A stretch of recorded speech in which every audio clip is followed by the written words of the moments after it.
Every spring, I plant sunflowers. I started my tradition because I love the color yellow. But now, these flowers mean so much more to me. I have chronic knee pain. I've now accepted the fact I won't ever be able to run or rock climb. But there were some times when it was harder to live with it. In the summer of 2020, I had my most invasive surgery. I was isolated from my friends because of COVID, and forbidden from exercising to enjoy the beautiful nature outside. Every day, though, I would read on my front porch under the shade of my massive sunflowers. The sunflowers were a sign of hope, a sign of resilience.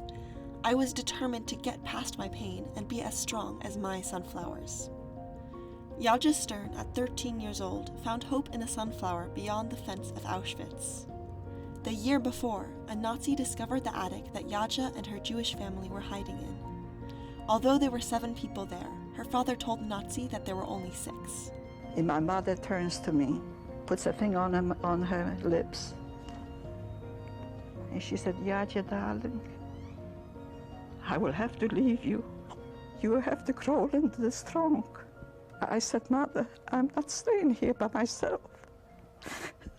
She took me in her arms, and she said, "Listen, Jadzia, you're the oldest. I'm not taking you with me, but you will survive." Soon after, though, young Jadzia was captured and had to live through the horrors of Auschwitz. One day in the spring, Jadzia noticed a little sunflower just outside the wire fence.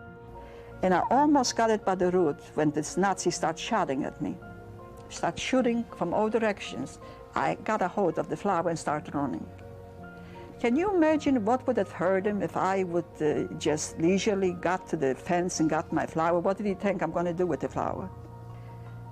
So you can see many times, if I wouldn't have that courage, if I would have given up, I wouldn't be here to tell you the story. But what kept me is my mother's words. In the lowest moments, I keep hearing her saying, "You will survive. You must survive. As long as you can breathe and you can walk, you're going to survive."